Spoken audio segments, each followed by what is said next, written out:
Welcome back to the International Conference on Zhenghe. We now arrive to our special session today, that is the keynote session. Without further ado, all the presenters are already on the stage. We will start by now.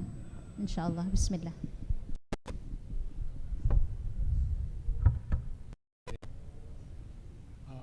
Assalamualaikum.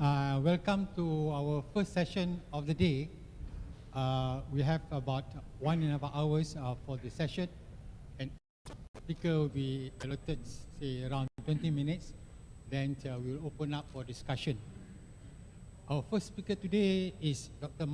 Haiyun.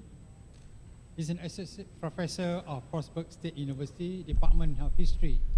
He's also the president of Zhenghe Forum that focuses on China-Muslim world relations.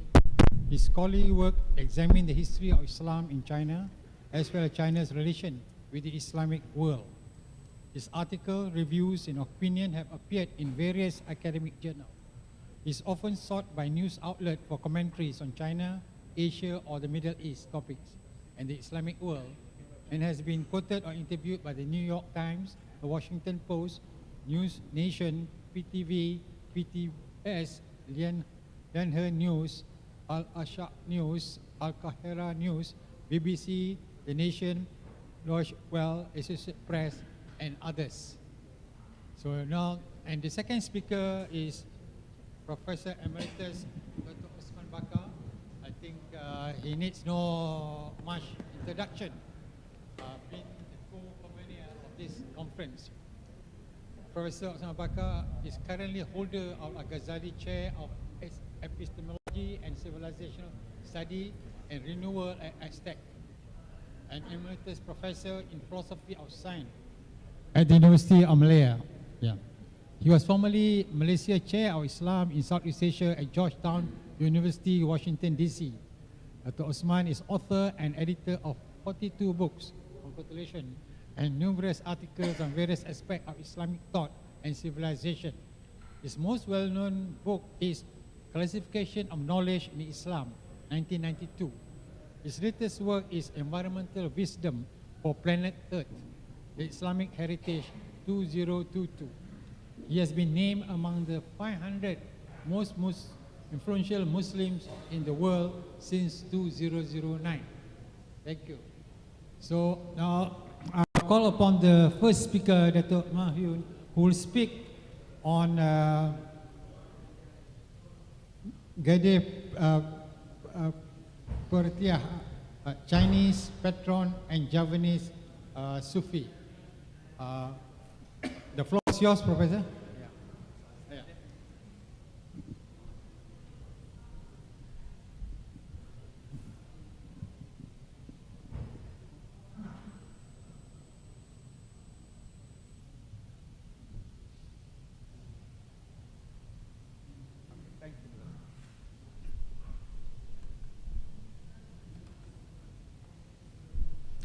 Good afternoon. Assalamu alaikum. Thank you, Professor Osman Bakar, for your nice introduction. My topic today actually is about a Chinese lady from Palembang, and later on she basically moved to Surabaya. So that's why my title is like a Great Lady of Palembang, a Chinese patron and a Java Sufi.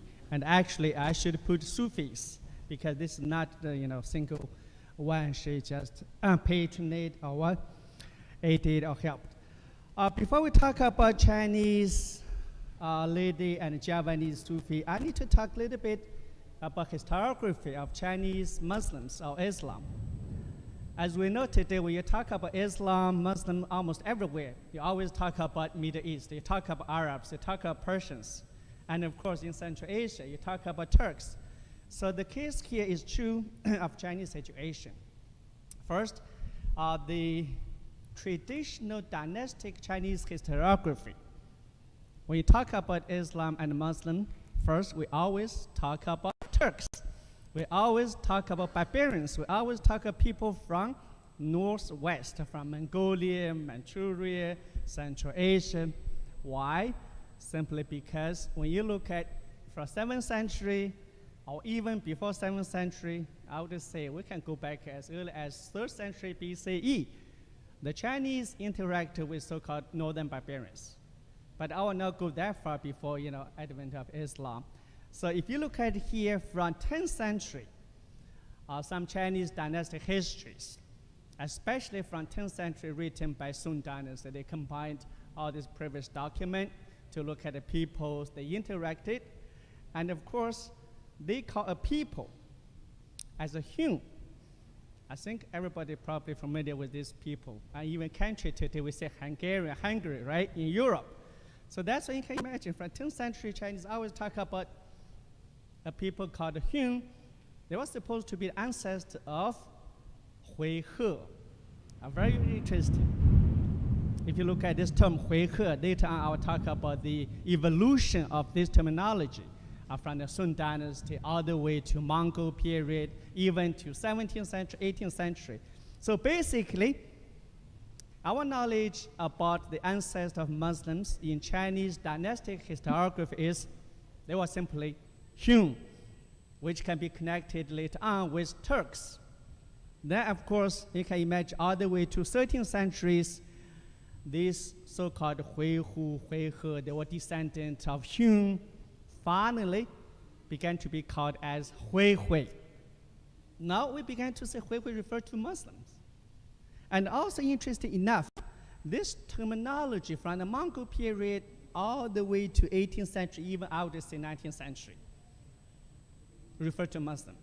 And here I just give two examples. For example, here if you look at 13th century, when Mongols sent some delegates to Vietnam, they told Vietnamese, we are looking for some Huihui, or Huihe. The Vietnamese don't understand, what is Huihe or Huihui. Basically, you can imagine the Mongols talk about some Central Asian people. Then in 17th century, our Chinese Confucians, they always talk about Muslims. Of course, they call Huihui. But if you look at this quote, they always said, foreign languages usually don't have correct corresponding characters in Chinese. The current Huihui are the descendants of Huihe of Chang dynasty. Huihe or Huihu were documented in Tang history and a Weiwei tribe in Yuan dynasty. You can imagine they're connected. Then, of course, Wei is actually pronounced Hui.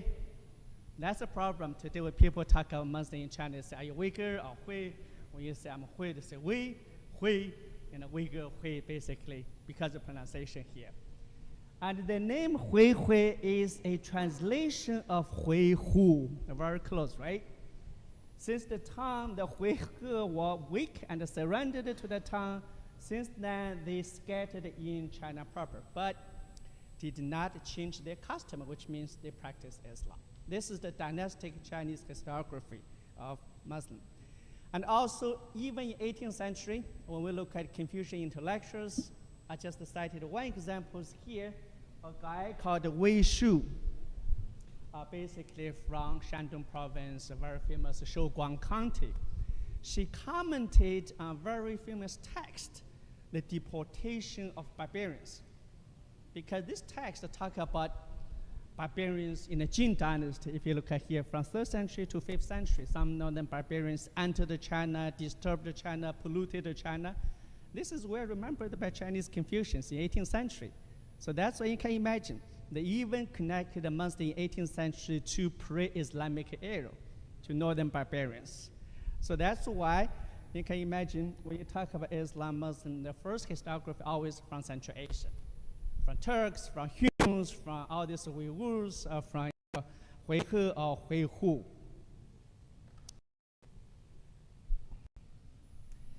Then I will give some introduction here. Oh.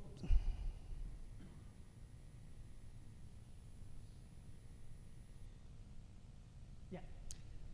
From early 20th century, we have second historiography of Islam and Muslim.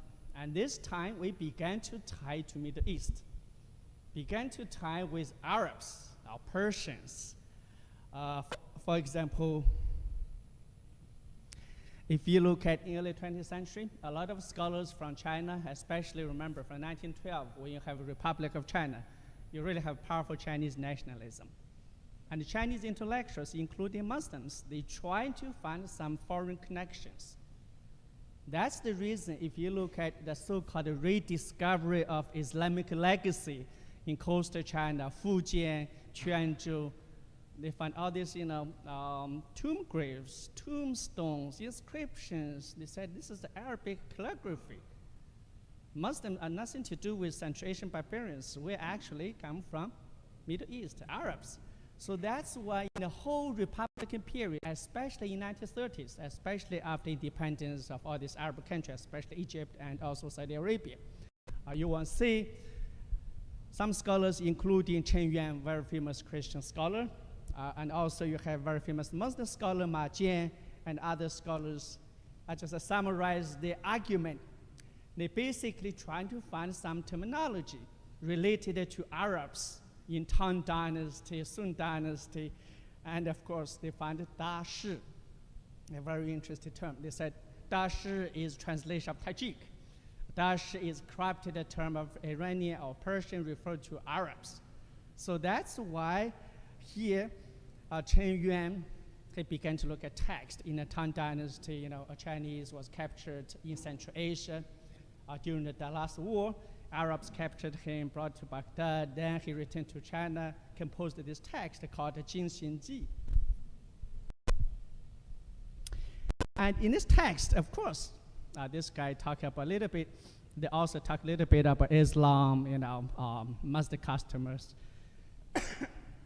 And also, of course, in the 9th century, we also have a similar, documents copied from previous text. They say, a Chinese went to Baghdad, preserved Islamic practice.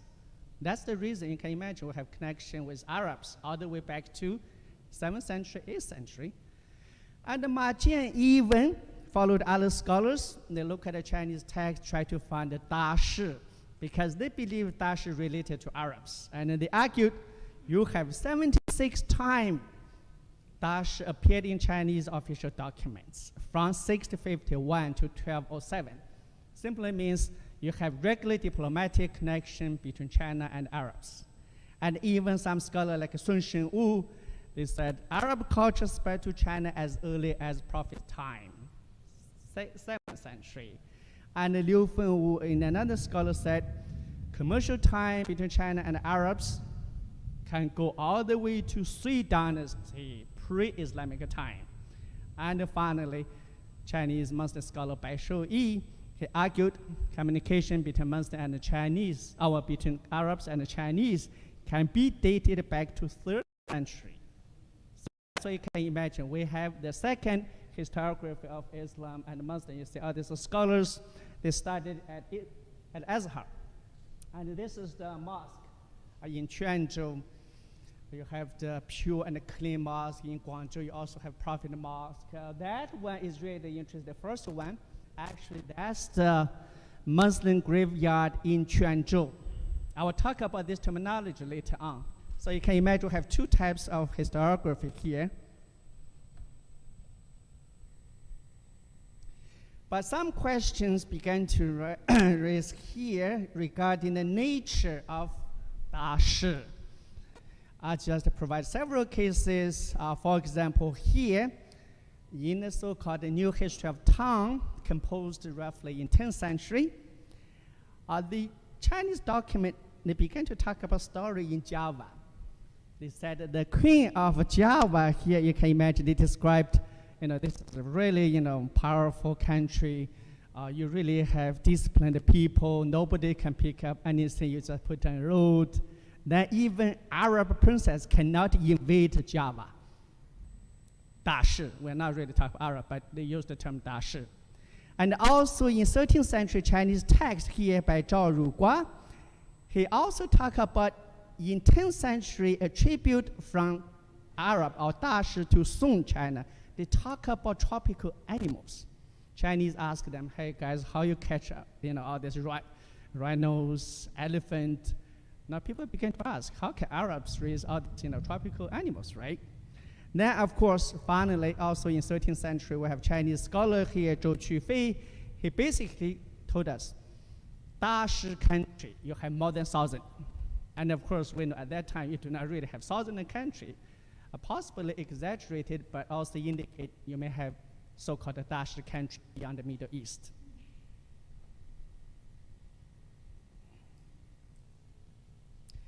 Now let me give some other details about Islam.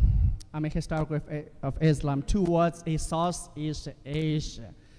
First, if you look at the so-called Lingshan Muslim graveyard in Quanzhou, discovered in early 20th century in Quanzhou, you will find this tomb, this graveyard, is called the Lingshan, simply means spirit mountain. And interesting enough, I asked some scholars in Malaysia, in other Southeast Asian countries, I say to Muslim scholars still use spirit mountain, refer to some mountain. They say no, that's haram, you cannot. And of course, if you look at other Chinese texts, we also find, for example, Fei Xin in 15th century, together with Zhenghe, he actually described a mountain in Chamba, Vietnam. He said, if you look at this place, it's adjacent to the mountainous area of Chamba. It's mountains for lofty range in the shape of a square. And also keep in mind, a square in Chinese character refer to Hui. The Chinese Muslim interpretation of square as Hui Hui. But here, Fei Xin made it very clear. This is a square-shaped mountain in Champa, Vietnam. And also they said, a spring issued from rock went downwards like a band. The mountain summit has the lump of rock resemble the head of Buddha, since the name Lingshan. So that's why you can imagine in Champa you have a Lingshan. Then of course, later on in Quanzhou you have a Muslim Lingshan graveyard. And the Chinese scholar He Qiaoyuan in 16th century, he basically talked about Lingshan began to be constructed as Muslim graveyard. And interesting enough, they were constructed by some Muslim surnamed Pu. I will talk about later on. Especially here, if you look at 3-5 here names, like Pu, like a Chinese, scholar today, some even Western scholar, they translate Pu as a Muslim surname. They said this is basically transliteration from Abu. But if you look at Southeast Asian practices, all these so-called Purali, Pulusi, Pulusha, Pushashin, Purihe, Pushoken, possibly you can also add Pusonin. All these Pu surnames actually came from Southeast Asia because this is actually honorable title for people in Southeast Asia. So that's what also, in the same text, in 16th century, He Qiaoyuan made it clear that in Srivijaya, most people, they have the surname Pu. The Chinese themselves acknowledge this is nothing to do with Muslim, nothing to do with Abu. This is basically Srivijaya, our surname, our honorable title. Now let's go to my talk. It's about the lady from Palabang. Because in Palabang, of course, when Zhenghe arrived to Palabang, as you probably know, captured some bandits or pirates and made a guy called Shi Jinqing as superintendent. But interesting enough, Shi Jinqing had a daughter. In Chinese text, she was called Shi Erjie, the second sibling of the Shi family. And my question here is really interesting. Of course, we know her father was a Shi Jinqing, but how about her husband? We don't have much sources about her husband, except several sentences. For example, in 1406, Chinese documents, they mentioned chieftains from Palabang. They sent, if I translate here, Chieftain Chen Ziyi sent his son Chen Shiliang. Liang Daoming dispatched his nephew Liang Guangzhen, and Muslim Hajj Muhammad or Mahmud from West Srivijaya came to the Ming Dynasty. You know why? Because here, if you say Chen Zuyi sent his son, right? Liang Daoming sent his nephew. Now we ask, what's the relationship between this Muslim Hajj and who sent him? Obviously, he was sent by Shi Jinqing. So this is the first hypothesis. Basically, Shi Erjie, her husband, is a Muslim from West Kandriya or what? Srivijaya. That's the first thing. And of course, her husband here, we say Hajj Muhammad, is basically a Hajj, right? Came from Kanduri or West Kanduri or what? Excuse me. Basically from Sanfuqi, that's the Chinese name at that time for Palabang. From 1407, when China began to appoint the Shi Jinqing as the superintendent in Palabang, now you can imagine these Chinese, their son-in-law began to adopt the Chinese name. Especially in 1407, Chinese document began to mention a guy called Qiu Yancheng, son-in-law of Shi Jinqing, went to Ming Dynasty, requested the Ming Dynasty to grant a title to his father-in-law. So here you can imagine, this is another name for the husband of Shi Jie. A lot of scholars basically say Qiu, that's a surname. Yan Chen is a name, like a typical Chinese name.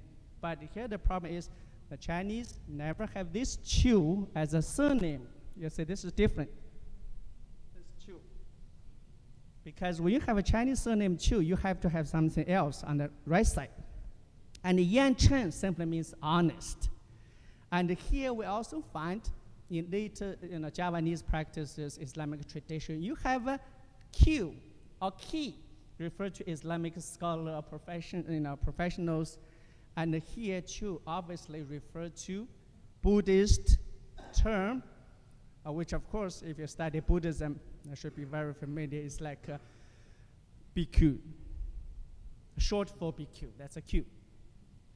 And also of course, later on when we look at Javanese text, they mention this lady married a Q from Cambodia. Cambodia is actually Sanfuqi, that means Palabang. So it's very clear, her husband is a Q. Of course, it's not monk, it's a Muslim professional, a Muslim scholar here, or what Sufi possibly. And also some scholars, when they study Kubla via Sufism in Java, they actually identified a guy called Jumadi Kubla, and his son Ibrahim Zain al-Akbar married a Cambodian. That's wrong. That's actually Sanfuqi, a princess, and begot two sons, Maulana Ishaq and Lakhamatullah ala Sunnah Ampere. Of course, there is some problem here, but you can also see some connection between Palabang, between this lady and also this name. And of course, later on, when you look at all this name, especially Ibrahim Zain, his name simply means honest, beauty. The Chinese name Yancheng also means beauty, grace. Qiu, again, is not surname. It basically means monk, or it simply means professional. And also in 1430, when you look at documents in Liuqiu, because at this time, after death of her father, actually the second assembly of the Shi family sent delegations to Liuqiu. And in one letter, a Liuqiu premier, they basically mentioned Sen Yalou. Of course, the Sen is same like a Chu, but it's different, level or rank of the monks, right? But Yalou, we don't have answer. But of course, here you can see very clear, first your profession as a Q, or as a Chu, or as a Sen. Later on, you have, grace, beautiful, either Zen or Yan Chen. And here we have Yalou, but of course we don't know what does Yalou really mean. Some scholars try to connect with Portuguese, Spanish term, but it's too early at this time. Nobody really arrived to this region. And of course, if you look at here, one document actually, when he arrived to Palabang, possibly in 1943, he basically said, when Shi Jinqing died, his position did not descend to his son. It was his daughter, Shi Jie, the second sibling of Shi family, who became the ruler. And in every case, rewards, punishment, degradation, and promotion all depend on her decision. So simply means by 1433, we have this powerful second sibling of Shi family began to succeed her father's position. And of course, there's a struggle between her and her brother. That's a different story. And of course, in 1431, when this great lady, she sent a letter to Liuqiu, she began to call herself as the great lady Pinatih of Shi family. You can imagine she added some local title, Pinatih or Pitaneh, that's basically a local ruler, female ruler. And of course, we have all this document. And here we raise another question. Now, what does, in Southeast Asian context, like Nyang, Nyano, you know, people say, oh, this is a Chinese term, Malay term, refer to Chinese descendant. But if you look at here, the Shi lady always called Nyang. Nyang basically means married lady. So that's why we also can find some interesting connection between this terminology. One is Nyang, and of course later on in Southeast Asian context, you have Nyang or Nyonya, right? And about possibly 1440s, this great lady disappeared. Possibly Majid conquered, completely ruled Palembang, and she fled to Surabaya and began to involve in religion deeply. And it is here she began to read a very famous Sufi, Sunan Guri. If you guys visit Surabaya, you will see all this, you know, makam or tomb. I will not talk about the detail, but basically you begin to have a Nyang Gede Pinatih. And you have all these, you know, tombs here. You have the people pray here, and you can see here from Palembang all the way to Surabaya. But of course, in Surabaya, you have other Sufis. You have great Sunan Ampere. You have all this Sunan Guri. And interesting enough, in the Javanese text, Hikayat Hasanuddin, they even mentioned the term Hui Hui. Hasanuddin's father actually proudly claimed traveled to some Chinese city and converted them Hui Hui, even married a Chinese woman. So you can imagine at that time, people even know Hui Hui referred to Chinese Muslims. So that means you really have close tie between Javanese Sufis and the Chinese community. And of course, from here, Shida Nyangzi or what, Gede Pinatih, her story, you can imagine, she worked as chieftain in Palembang. She conducted diplomacy with Liu Qiu. She conducted diplomacy with Ming Dynasty. And of course, later on, she conducted diplomacy with Majapahit. She moved to Surabaya. And of course, if you look at Javanese text, also the document, she basically raised not only Sunan Guri, but had a very close connection with Sunan Ampere, with Sunan Ampere's other, you know, siblings, you know, son-in-laws. So that's why, of course, this is basically my initial research. But you can see the very clearly Chinese patron of Sufism. But here, other stories related to Pinatih is the first Damak kingdom. It's also related to Palembang, also related to this lady. So I think I will stop here. I spent too much time already, Dato, right? Okay, thank you for your tolerance.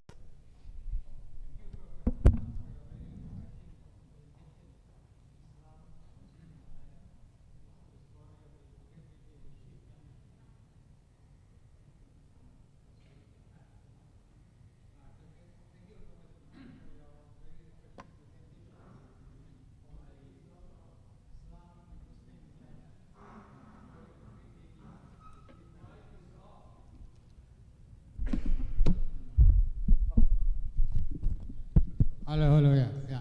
So now I have the honor to invite Professor Osman to make his presentation. Prof will actually talk about Zhenghe, 1371-1437, and his lasting significance for global inter-civilisational dialogue. The floor is yours.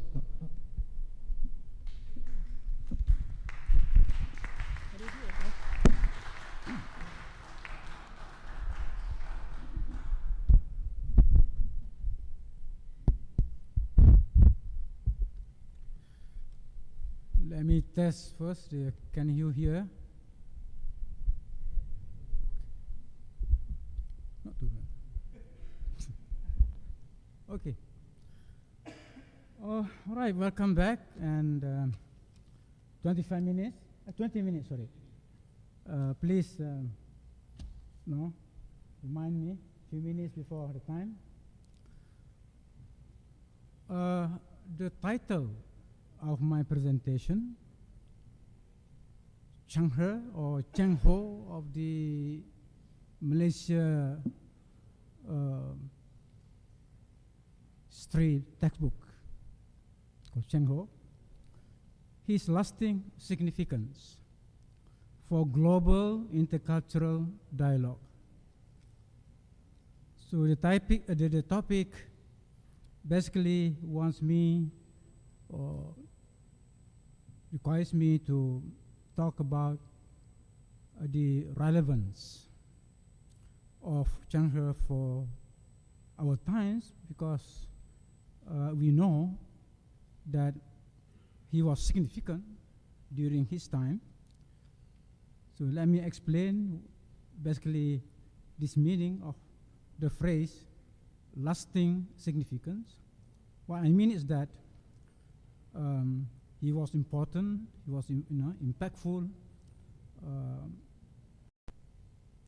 not only in his time, but certainly in his time.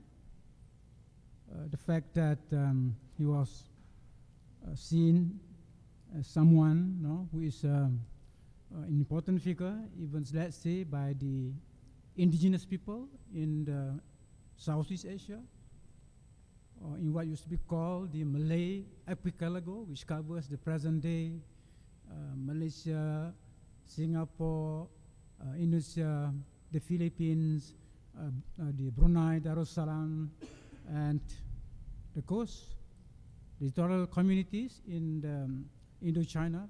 After all, he visited Champa people. He visited Brunei.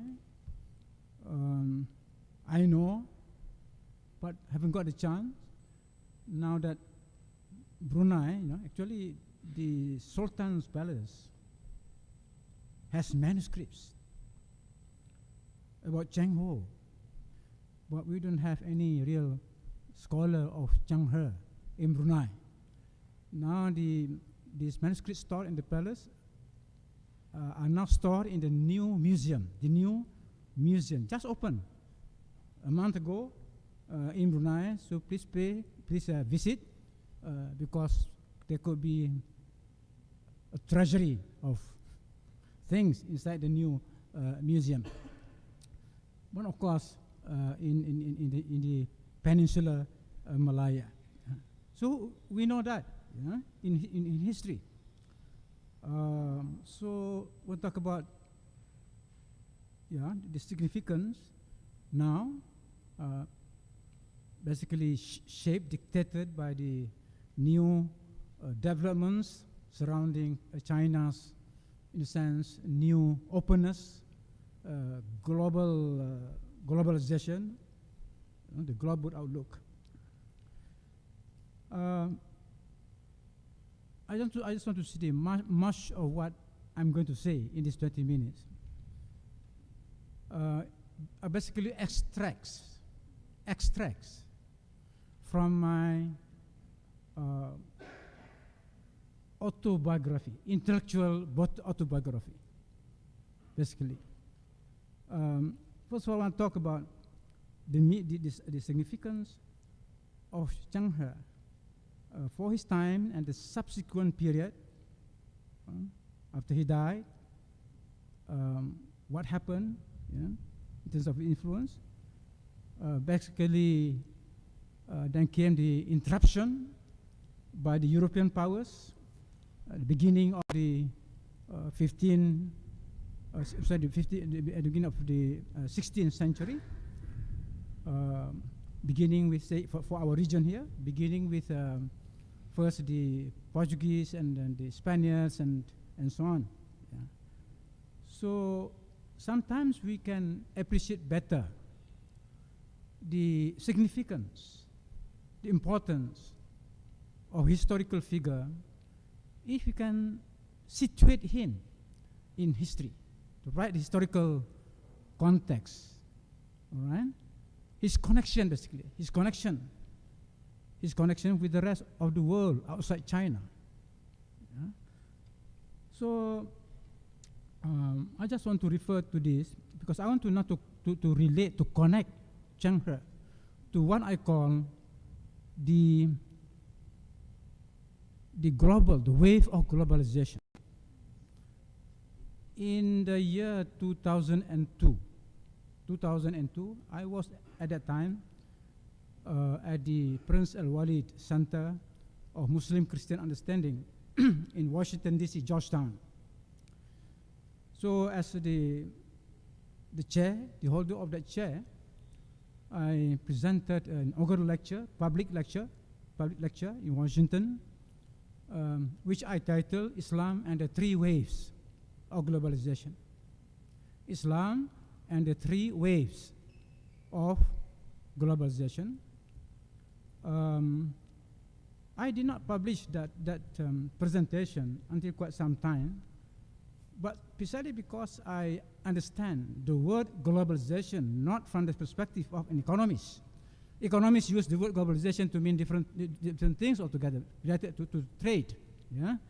But I approach that subject of globalization as a historian and as a philosopher. Yeah? In other words, I was not just concerned about globalization of economic goods, of trade goods. No? Yes, certainly Chang's voyages deal with that kind of goods of globalization, but he did more than that. These are the unofficial history. Yeah? This needs to be studied. Yeah, already something coming good, and just I was very happy that just a few days before this event, the Western group of this ISTAC students and academics, professors, I think it was Professor Imtiaz, if I'm not mistaken, he advertised a book which was published some time ago, but very, very relevant to what we are discussing at this seminar. Please refer to this book. The title of the book, very interesting, Mapping the Chinese and Islamic Worlds. The subtitle, Cross-Cultural Exchange in Pre-Modern Asia. Basically, the message is, before the modern period, there was relatively extensive, right, cross-cultural exchanges, especially between the Chinese and the Islamic world. And of course, the Chinese, specifically here in Southeast Asia.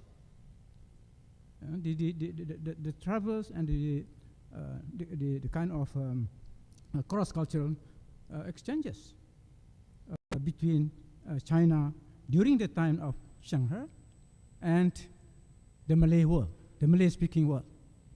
Okay. Now, I talk about 3 waves of globalization. There have been minor waves before, yes, but in the present millennium, of course, we talk about the first major wave, really, the wave that was initiated, that unleashed by the emergence of Islam. This was from the first wave. There are 3 waves. The first major wave was the one initiated or generated by Islam, expansion of Islam's trade. Yeah? That was from the 9th century of the Common Era until the 15th century. You are talking about 7 centuries when the major wave of trade and other facets of globalization were led by Islam. And incidentally, you know, the last wave, the 15th century, was associated with Zhenghe, 15th century. Yeah? So the first major wave.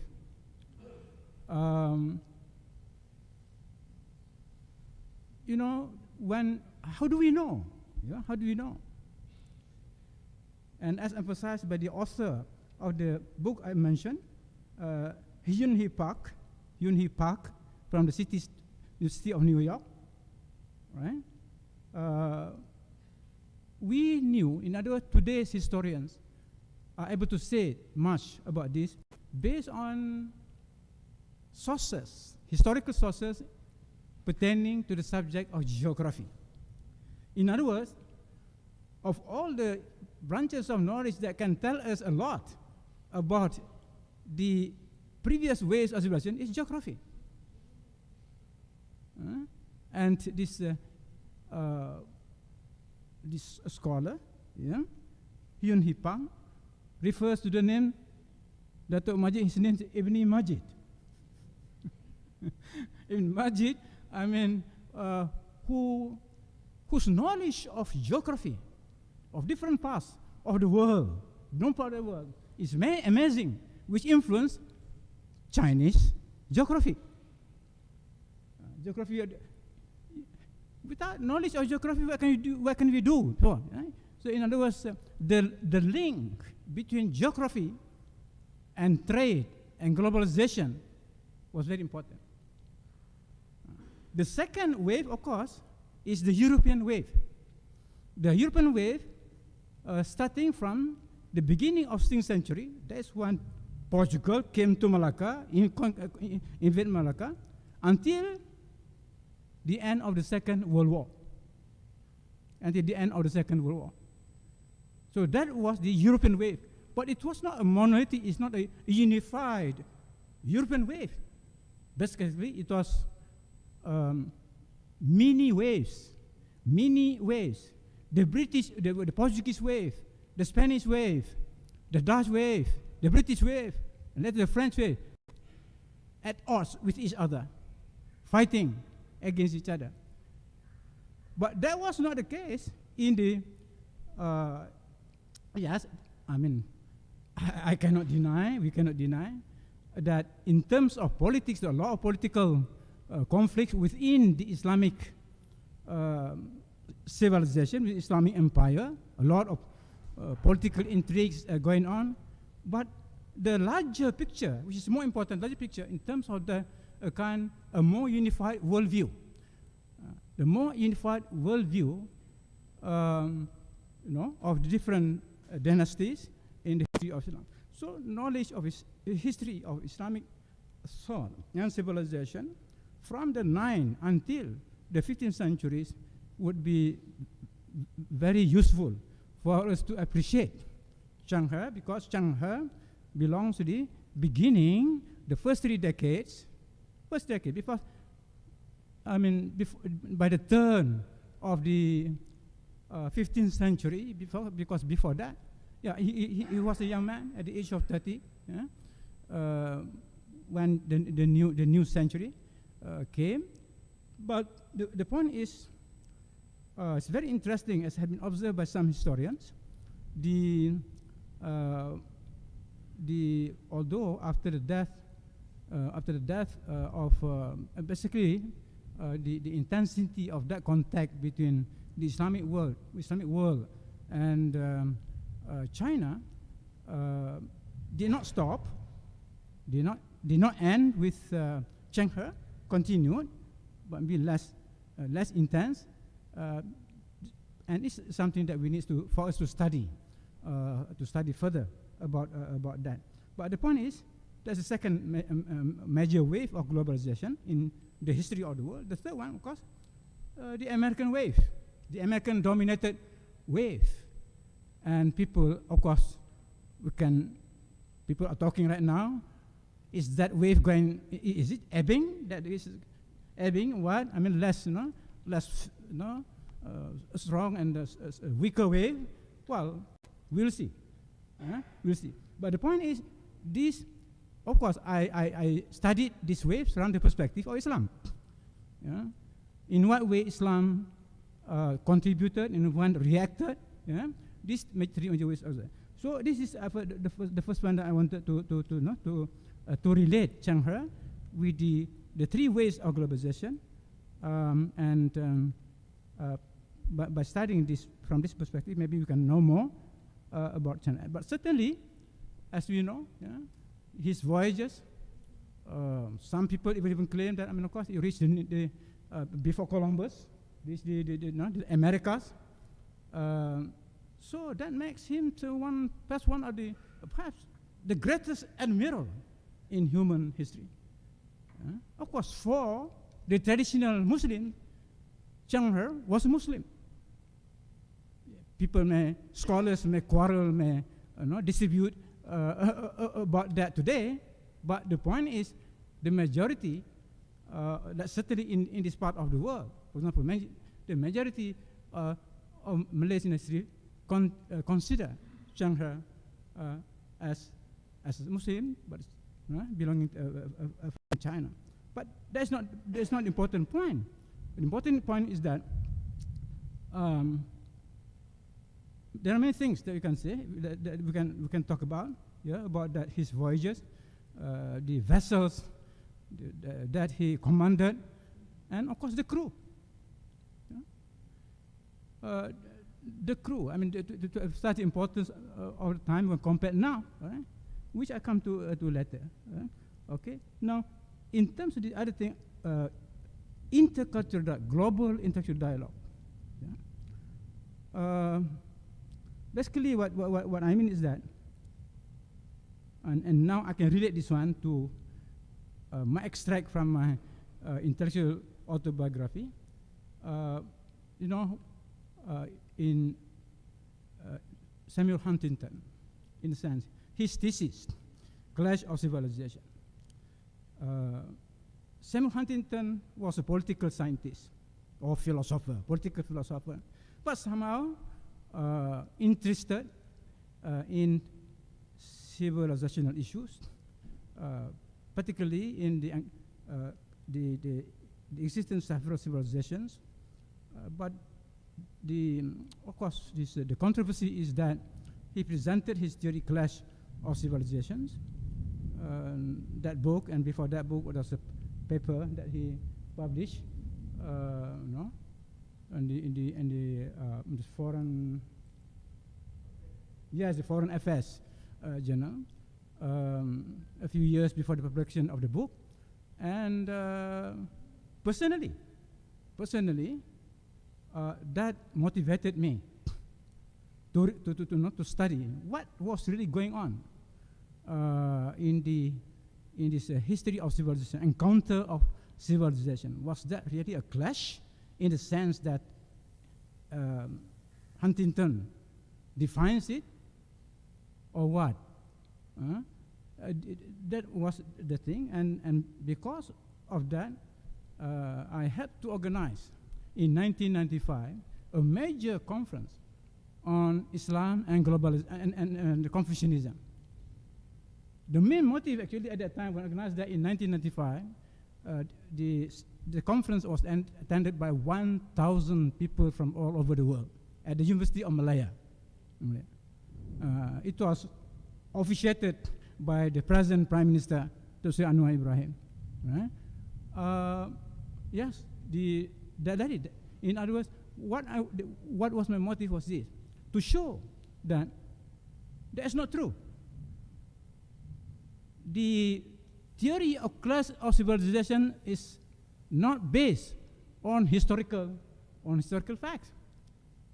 And you remember in that book, Huntington said, well, there will come a time, and I was talking to 20 years ago, that was 20 years ago, he said, soon China will emerge as a superpower, Islam also will become stronger, and then these two will gang up against the West. That was his basically, his thesis. But what I'm saying now is that his thesis was actually the antithesis. The antithesis of what was accepted in Islamic history, in this history of China. The voyages of Zhenghe and the lesser known people from China show that it was not a clash. It was not a clash. So that 9 or the 7 centuries of the Muslim wave of globalization, it was not a clash in the seas or in the lands. No, it was, if I say, peaceful coexistence. It was peaceful coexistence. It was what is Islam is known as ta'awun. Ta'awun, which means cooperation. The partnership in civilization building. A lot of interactions, interdependence, each contributes to that. And that is important to realize Islamic civilization benefited from China, and China benefited from the Muslim world. For the details, it's up to us. We use, especially the students, the academics.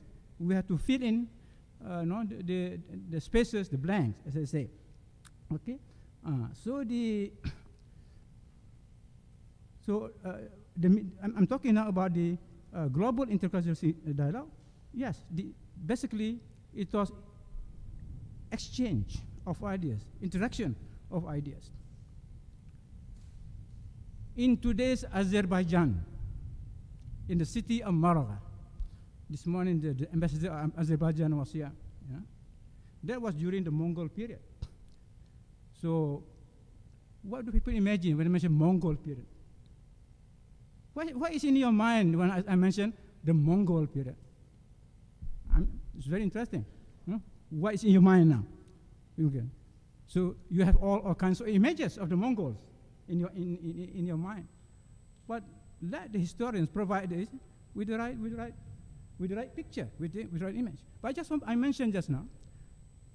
So in the basically end of 13th century, 14th century, under the Mongol period, the Khanate, in Azerbaijan, you have the most important institution of that century, headed by Nasiruddin At-Tusi.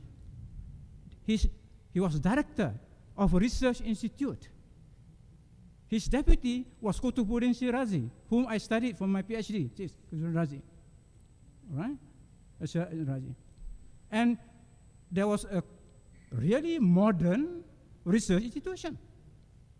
There were many scientists working there, scientists, philosophers, and it was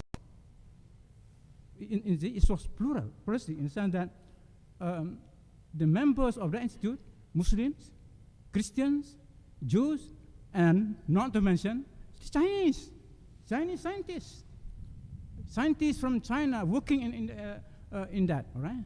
And it was there that the most advanced knowledge of planetary theory, the most advanced center for the study of planetary theory was developed there. That's why in one of my writings, I refer to that as the Cape Kennedy of the day. That was the Cape Kennedy of the day. If this Malaya institution did not exist, we don't have the first man on the moon. The importance of that planetary theory. And that was during the Mongol rule period. Of course, in the sense that it's no longer the same Mongol. It is the Mongols who have been, in a sense, Islamized. Do you know that? You realize that? The only instance in history, human history, the only time in history when the conqueror adopt the religion of the conquered. Look at that. The conquerors conquered the religion of the conquered, and that was the Mongols. So the to cut short on that one, as a few more things here. How many minutes more? 1 more minute. Allahu Akbar. Okay. Now maybe give me 2 minutes. Dato, 2 minutes. Okay. Now the basically the essence of intercultural dialogue was to search for common ideas. I think the Chinese civilization, Islamic civilization, in the 15th century try to understand each other. But in the person of Zhenghe, you have a man in action, who in a sense embodies that ideal. Now the next one, roughly basically, I just want to emphasize that Zhenghe was a bridge between two cultures. Inside China, he was a bridge. You know a bridge, when you say a bridge, so one part of the bridge must be on one side, on side of that divide, whether it is a river or something, and then the other part of the bridge. In other words, that you cannot have a bridge unless between two, but unless you have that. So in this case, basically Zhenghe, as far as inside China was concerned, he was connected to both the Muslims, the Chinese Muslims, among his own people, and of course with the rest of the world, mainly the Islamic world. It was that bridge. I think this is another thing to study about the role of Zhenghe as the cultural bridge, the bridge between two cultures, and so also a bridge between China and Islamic world outside China, as you know. So in other words, his visit to Southeast Asia, to the other parts of the world, especially in the Indian Ocean, the littoral states, Indian Ocean.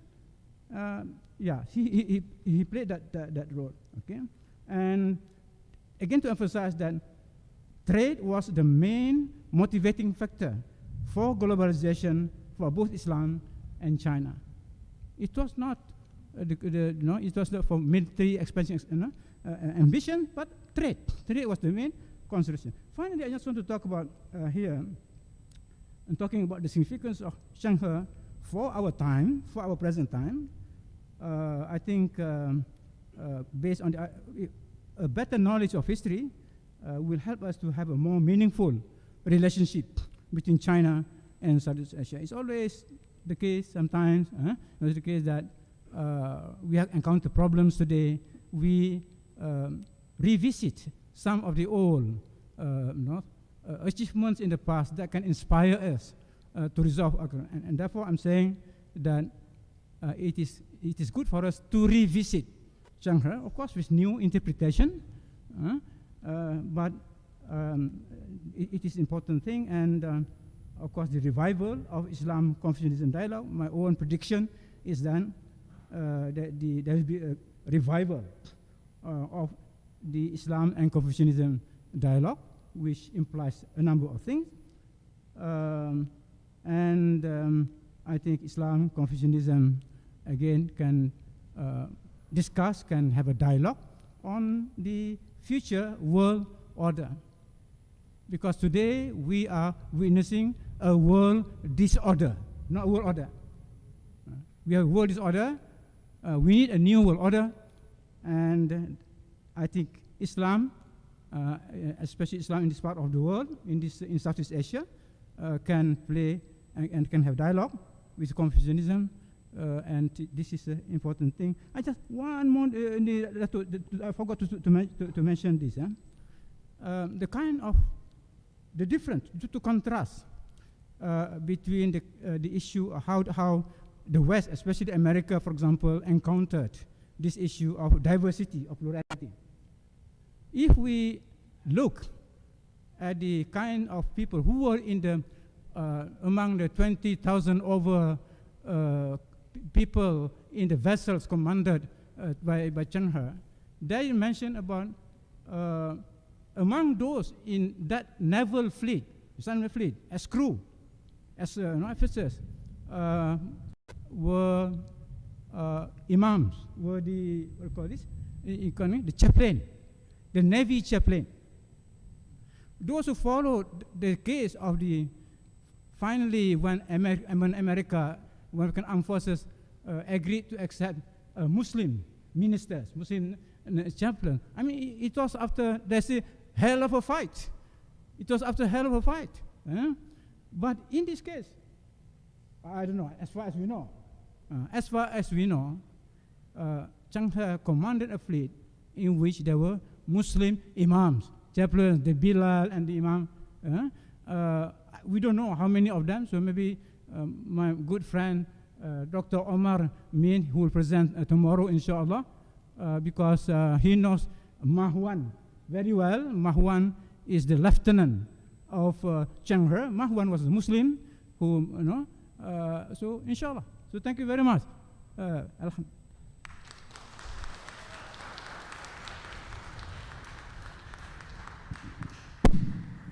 Thank you, Professor, for sharing with us your very fascinating role of Zhenghe as a bridge of civilization between China and the world, and also your three theories of the global, three waves of globalization, and also the clash of civilization.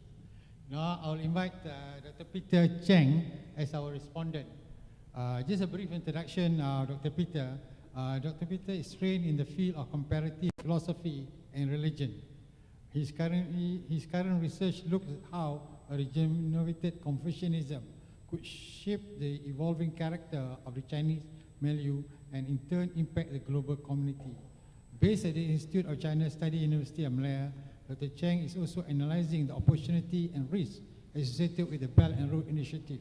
He's examining this from the perspective of China's soft power, specifically the Chinese traditional as well as popular cultural imprints upon the world at large and Malaysia in particular. Apart from academic writing, Dr. Chang's publication include opinion pieces in media platforms such as the South China Morning Post. Peter, please. Thank you. Thank you very much, Dr. Majid. Thank you, Professor Osman and Professor Ma, for the invitation. It's really an honor to be able to respond to your keynote addresses.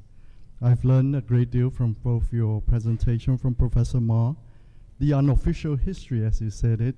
There are so much more stories that is still yet to be uncovered, and you have helped us that process, uncovering some of the stories, the backstories that goes into the true, more fuller story of the Zhenghe legacy. For that, I am grateful. And Professor Osman, of course, since I started comparative work, your work has been very instrumental for my own journey in terms of inter-civilisational connection and studies and interaction. So I'm continue and have had and continue to learn from you, and I really appreciate it. I just want to have 3 quick responses to the presentation today. The first one is on trade and commerce and civilizational interaction. And the second one is on inter-civilizational encounter itself between Islam, Confucianism, and the rest of the world.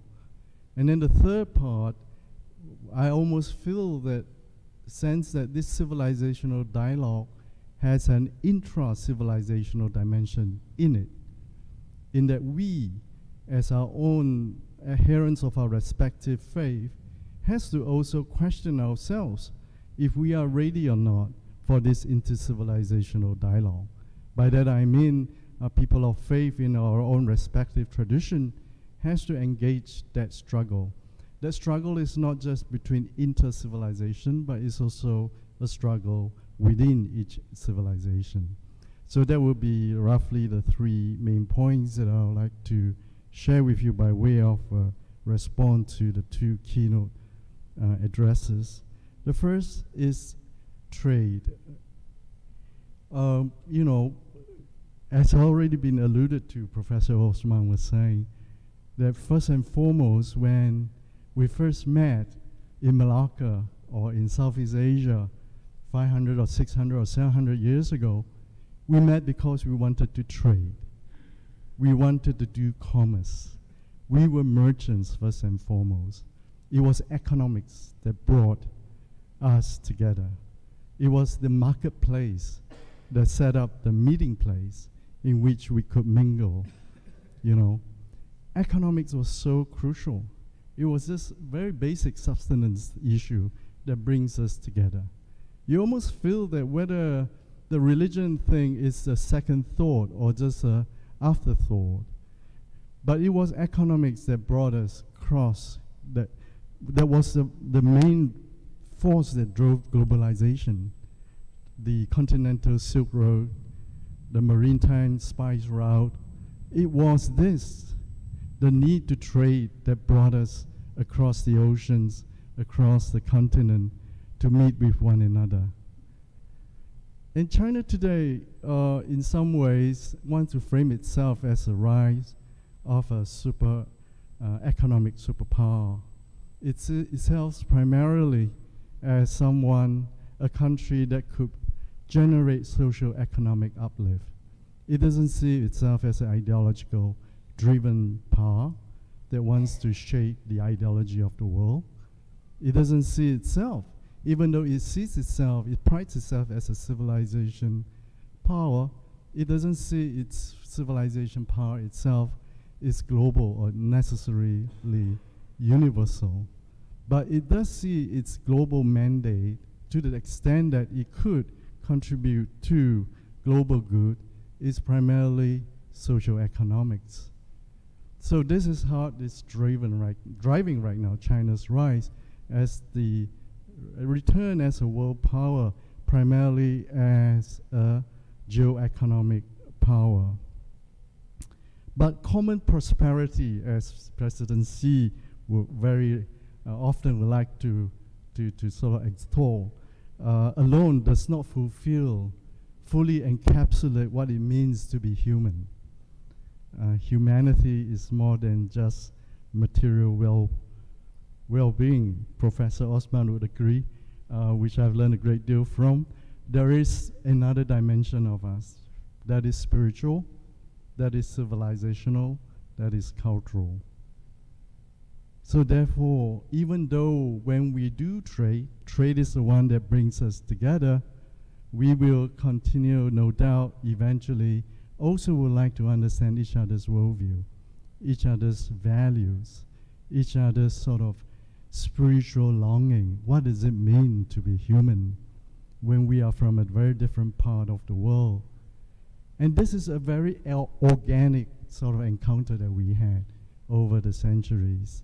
And this is where I come to this inter-civilisational encounter that we have had. And Zhenghe has been a remarkable, wonderful, it's extraordinary exemplar, and also almost a historical accident that you would have an admiral who is a Hui Muslim leading an armada that claims to be a Confucian empire, a completely different sort of representation in terms of civilization. So we have this remarkable story.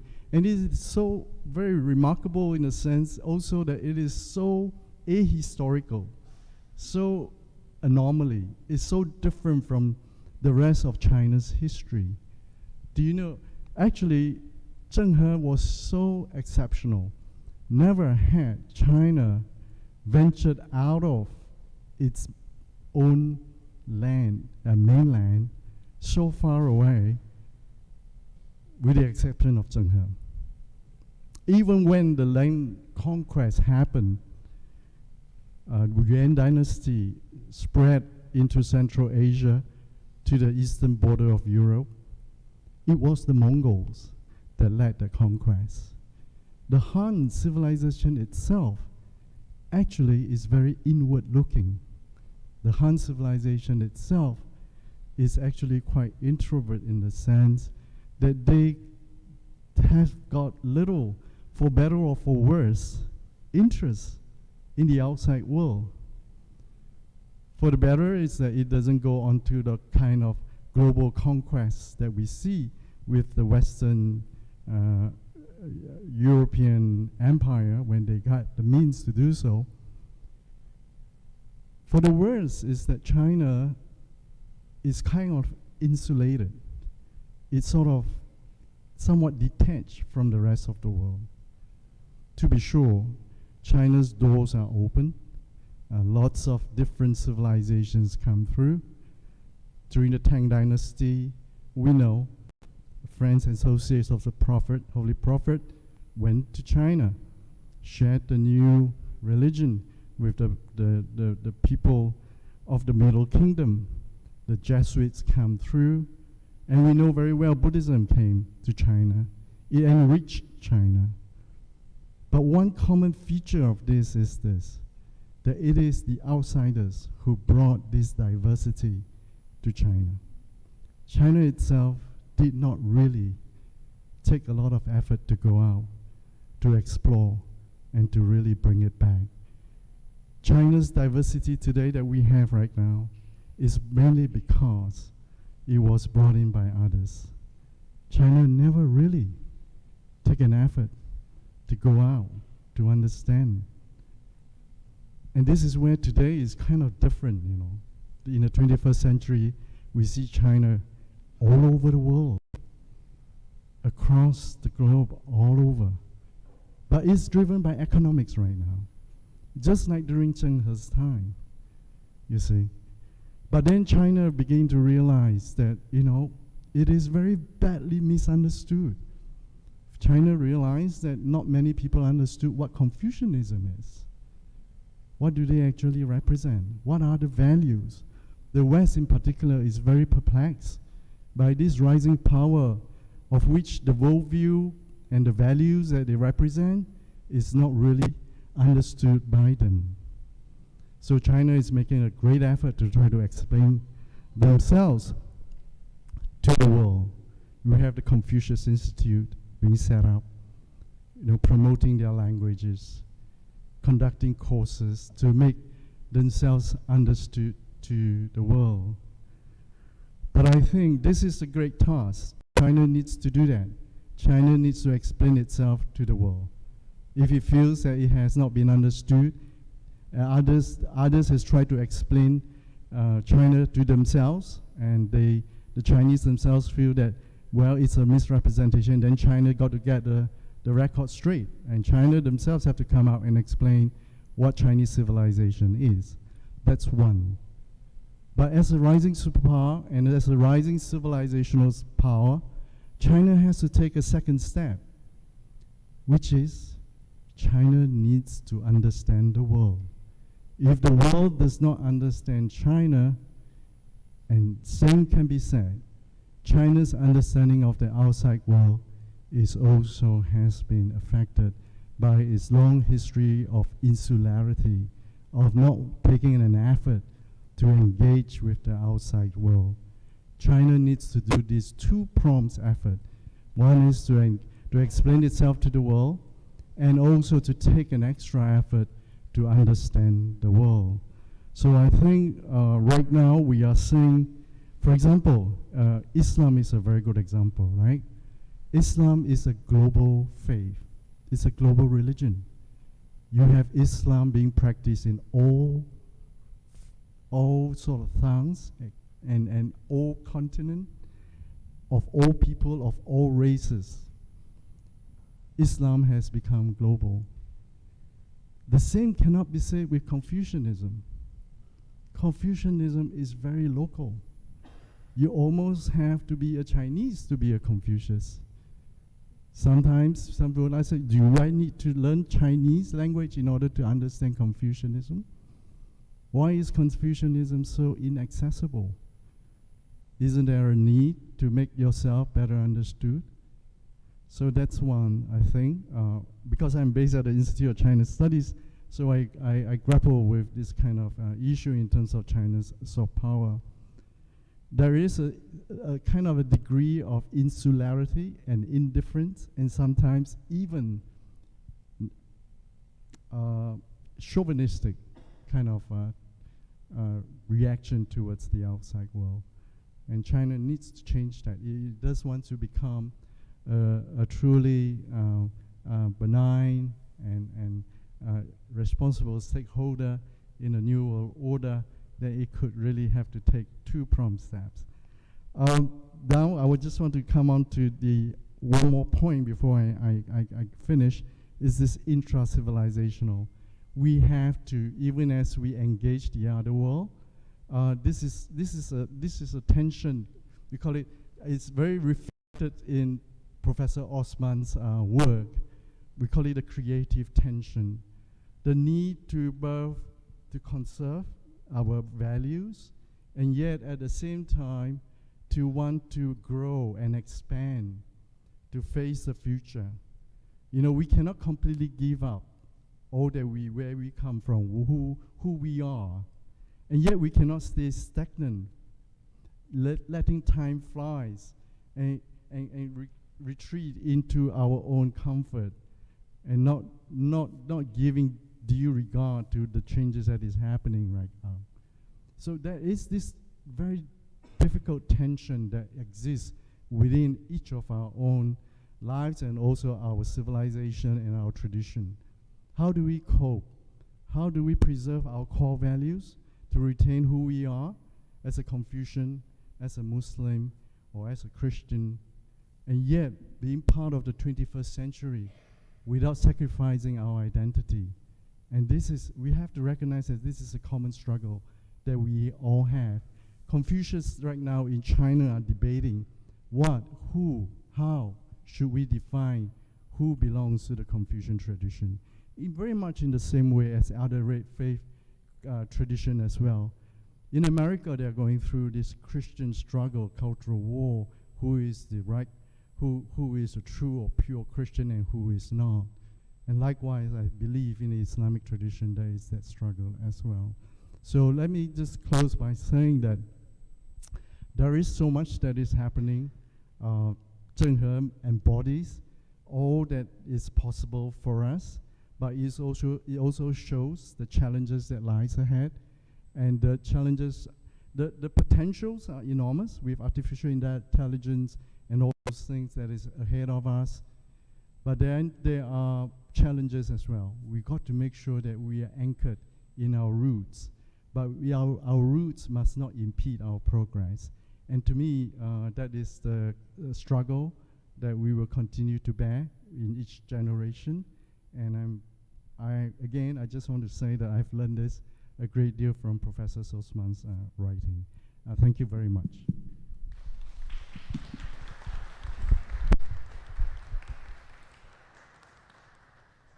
Thank you, Dr. Peter, for your very remarkable summation of our session today. I totally agree with you. Trade has been and will continue to be the catalyst of our interaction, but equally important, the spiritual and the cultural part of it should not be ignored. Thank you. So with that, I think we open the session to the participants. Do we have time? We have time? Yeah. I don't think we have time. I'm sorry. Yeah. 2 questions. Okay. Yeah. If we have any questions, we'll open the floor for questions, please.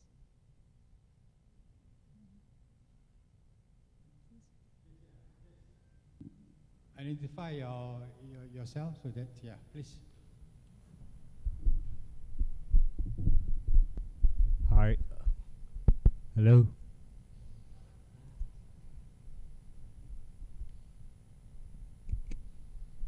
Hi, you can hear, right, okay. Thank you, Eugene Arokesami, President of SEAB ICC Network. First of all, thank you, Professor Dato Abu Bakar, for invitation. I'm supposed to be in Japan at the moment, but this has been fantastic. I just, actually, it's not really a comment, a question, but it's a bit of a comment, especially in the current geopolitical situation. I think it's so pertinent that we're celebrating or having this conference to potentially celebrate, potentially to celebrate a voyage which is a relatively peaceful voyage to share and interact with people. And Professor Osman, rather than a world of disorder, maybe we're moving to a world of new order, of multipolarism, where we don't use violence as a means of sharing culture, political philosophy, social and cultural interaction.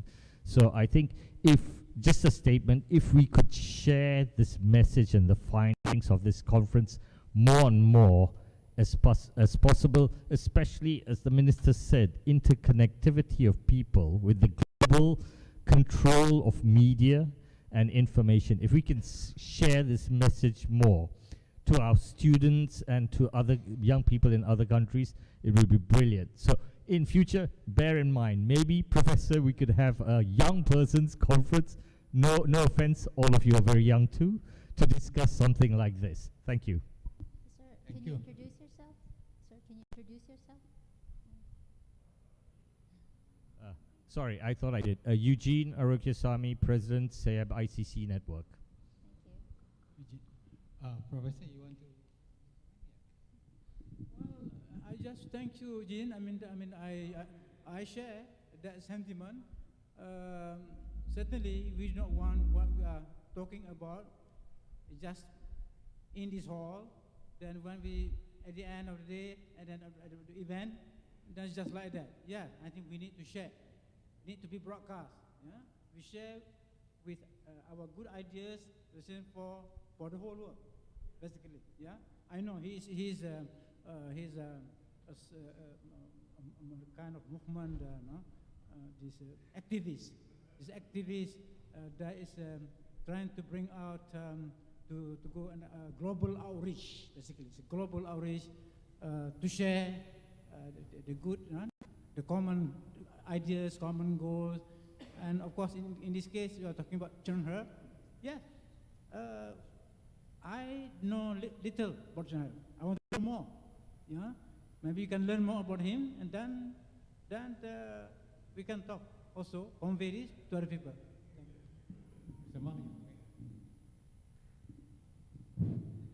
Thank you very much for the question. I think I'd like to answer the first part of your question regarding geopolitics and either it's a peaceful nature of the voyage. I think it's really hard to project a modern concept of geopolitics back to 700 years ago, because this is a joint adventure. And of course, as we said, nobody really asked, for example, Columbus, right? Does he represent Italian interest, or Spanish, or Portuguese? And of course, Zhenghe works for the Ming Dynasty, right? But of course, when you look at all this network, you have Muslims, Mazu foreigners, and of course, Buddhists, right? That's why in Sri Lanka, you have all these donations documented. So that's why I think this question is more like a modern question, not applied to Zhenghe's time. And in terms of peaceful or not, again, this is a voyage. What can you expect even today when you have, all this commercial cargo ship travel to Somalia or other places? You may have what? Piracy, right? So that's why if you look at Chinese people, always say, well, of course, it's not really peaceful. Why? Because the Chinese first, they pacified the pirates, Chinese pirates in Palabang. Thank you. We have maybe one last question. Yeah. Yeah. Thank you. My name is Mariette. I am from Peru, Latin America. And my question is the following. Gavin Menzies, in a groundbreaking study, has argued that China discovered Latin America before Christopher Columbus. Other historians have been critical of... Sorry, we can't hear you. Can you speak a bit louder? Again? Speak a little bit louder. All right. Again. Gavin Menzies, in a groundbreaking study, has argued that China discovered Latin America before Christopher Columbus. Other historians have been critical of Menzies' thesis. In your opinion, do you think the antipathy of many mainstream historians in the West to Menzies' thesis can be a symptom of the defensive mentality that seeks to protect the Eurocentric historical paradigm from any critique? Thank you.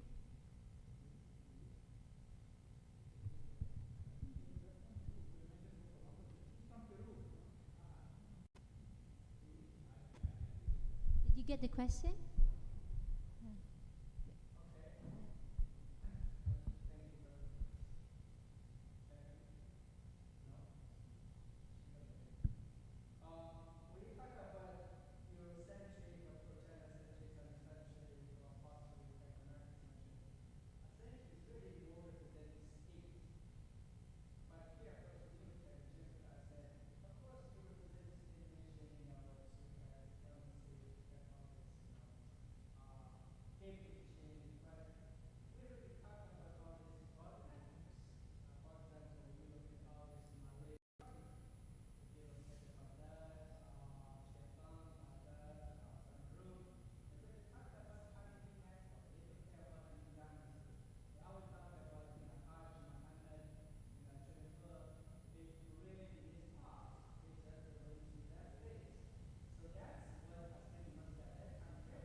Just a very short one. Assalamu alaikum and very good afternoon. My name is Muhammad Nuruddin. How do you relate the legacy and inspiration of Zhenghe in regards to the current Belt Road and initiative under the current Chinese government? Is it okay?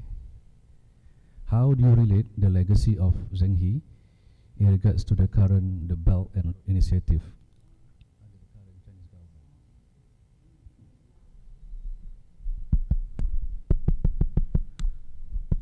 Okay.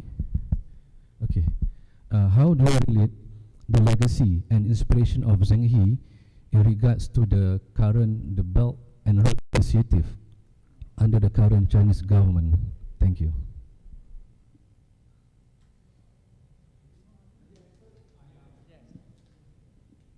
Thank you very much for the question. It's very relevant.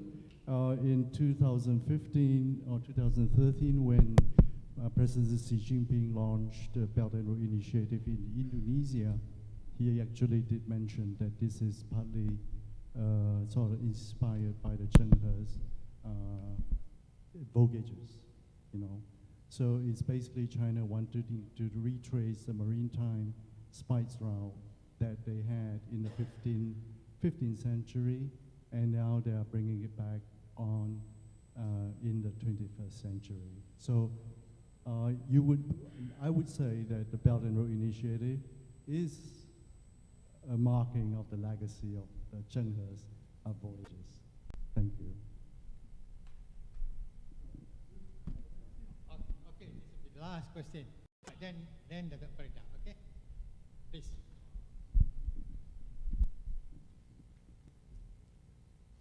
Assalamu alaikum wa rahmatullah.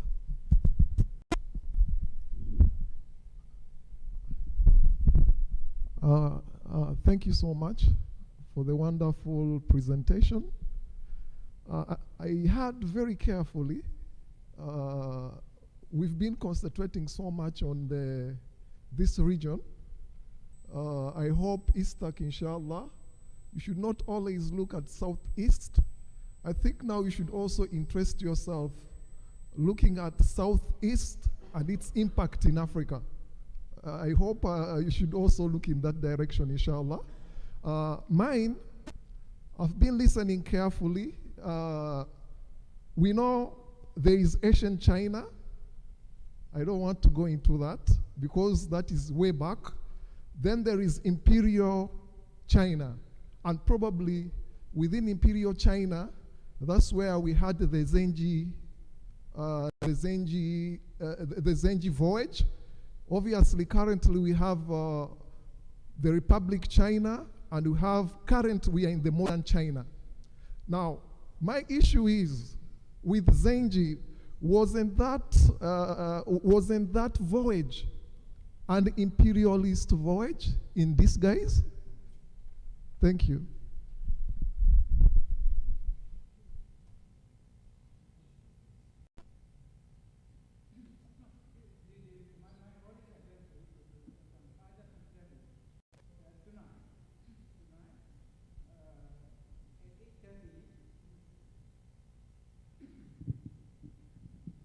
Tonight at 8:30 until 10 o'clock, we are going to have our session number 3, which is online.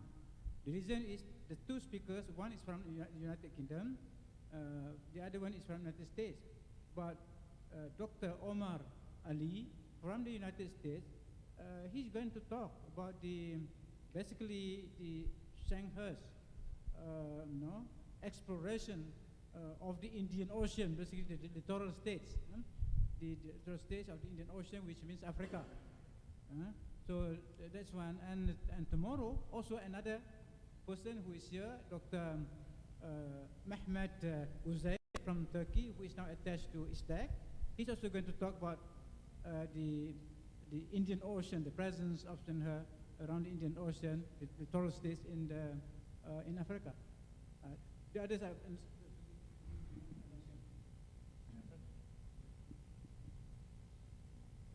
Well, for Africa, I think, the understanding of Africa is different from that time and today. I think during Zhenghe's time, it's more like focused on the Red Sea area. So that's why if you look at both several, I think, Arabic sources, they talk about the Arab Peninsula, then of course close to the other side of Africa, and they basically talk from Aden to Mecca, all this region, and of course you do have Kenya, Tanzania, Zanzibar, that's true.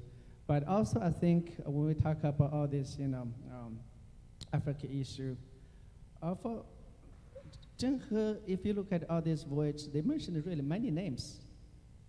Really, if you look at the coast from Oman and to Yemen, then of course to Somali. So that's why you have all these cities, port, basically to talk about how many days you can travel there, what products you can purchase there.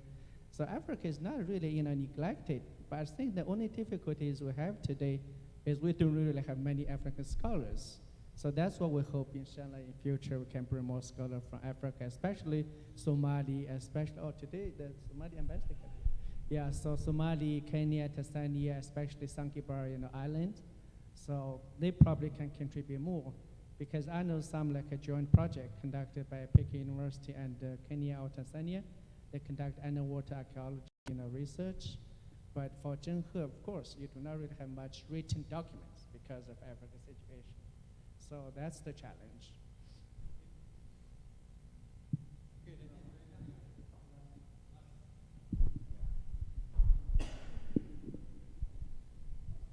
Okay, well, I'm not a scholar, I'm just a teacher.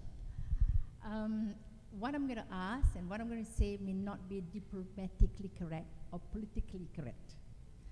I've come here because I've just learned to be a museum guide, a docent at our National Museum.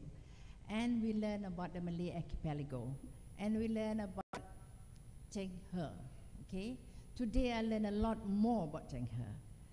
Well, you see, we learned that he was an explorer, discoverer, Laxmana, admiral, blah, blah, blah, blah. And now we learn that he was a Muslim. So the Muslims here will say, dia orang kita lah.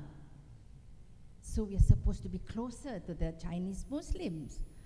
But my question here is, how come in the museum, in our history books, there is no real evidence of Zhenghe, like Prof. Osman mentioned just now? He came with his crew of muftis and whatnot, right, to Malacca. But there was no really spread of Islam. And we talk about the Arabs coming here and converting us into Muslims and leaving us with all the adornments of, Jawi, surah on our doors, on our wooden panels, and even in our vest, as a vest for Cabal, okay, in our swords and so on. But what did Zhenghe leave behind? I don't know, because I heard only the Nyonya Baba was left behind. So with the beaded shoes and with the embroidery handkerchiefs and that sort of thing, and porcelain. So what happened to Muslim Chinese? What happened to the religion? Mana pergi orang kita daripada China? That's my question. Thank you very much. And actually, I would like to bring all of you to my school, actually. Maybe we should change our history books, lah, Dato Majid. Thank you.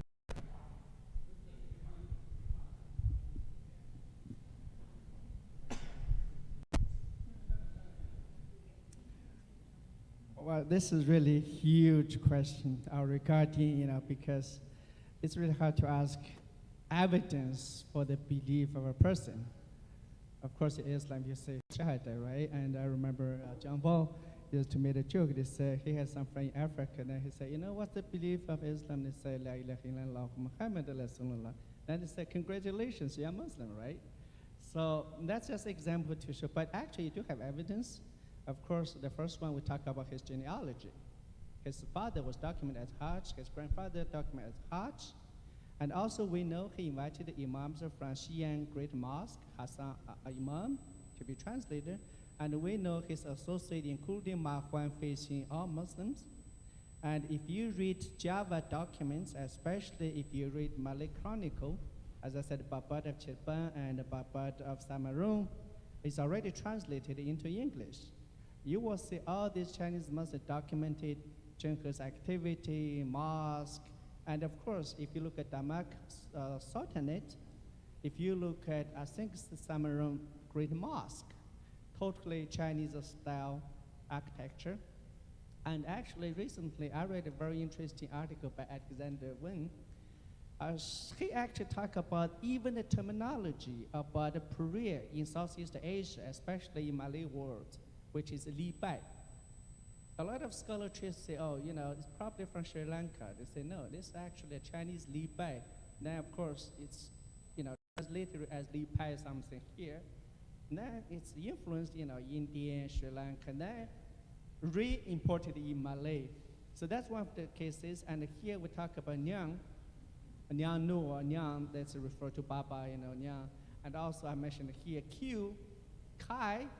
Now, of course, when you look at all this, you know, the Shi daughters, Shi lady's husband, of course, that's a Q. That's the first term I say in Chinese. Then, of course, now you have all this, you know, evidence. And of course, medicines and other stuff, especially in different islands. You have really too many evidence, but we cannot really. But the question she asked also relates to Malaysia. Malacca, what happened to the Chinese Muslims, you know? Muslim, yeah.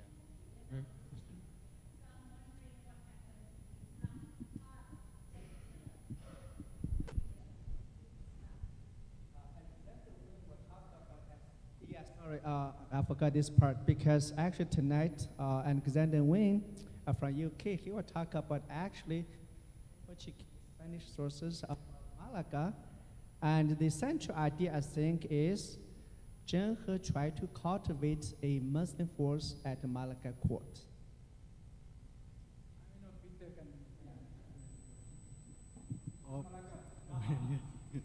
There is a lapse. There is a lapse in the Chinese history during the Zhenghe's time and the Chinese that we are descendants of today. The Chinese Baba Nyonya are really the product of the 19th century wave. There is no direct descendants now that claims to the Zhenghe time.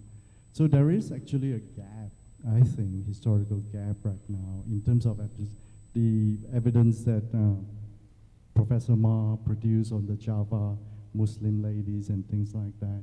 That dates back to 15th, 16th century. But in the intermediary century, we seem to have a kind of a black hole. We don't have the records to fill out the gaps. One reading that I had was that when the Ming Dynasty decided to close the doors at the end of the Zhenghe's voyages, they, for some various political reasons, want to suppress Zhenghe's legacy. And they didn't, Zhenghe's legacy wasn't very prominent for a while until recently. And part of that suppression includes his Muslim heritage. Hence, it was not very strongly featured in the Chinese history that he was a Muslim as well. So it goes both sides. So the Chinese side suppresses it, and on this side, on the Malaysian side, for some reason, we never quite picked up. When I was at school, the Sejarah books were Zhenghe was just an admiral. So that was it. There was no mention that he was a Hui Muslim until recently. I think we need to find out what that is. There are some dynamics that we don't understand right now. One sentence, actually, because Peter just reminded me, when you look at the Chinese court politics between some officials and Zhenghe, that's a different story. But actually, if you look at Java, there is a document. It's a Babad. It's actually talk about after Ming closed the door, a Chinese Muslim really faced the pressure. One of a descendant of official, I think he's the son of port official Shapenda of, it's not really Damak, it's somewhere close to Damak. He openly gave up Islam. Very closely documented, clearly documented in a, Chronicle of Chilpan and Samaria.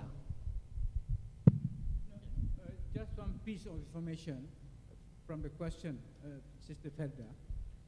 Tomorrow, session number 6 in the afternoon, we have 3 speakers, but one or two panelists will talk about the impact, the legacy of Zhenghe in Indonesia. In other words, we have to realize that compared between Malaysia and Indonesia, the legacy of Zhenghe is greater, much in Indonesia than here in Malaysia. We'll see tomorrow.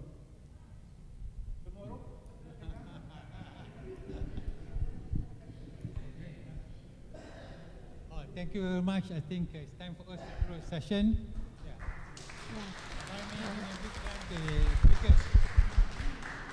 Thank you very much.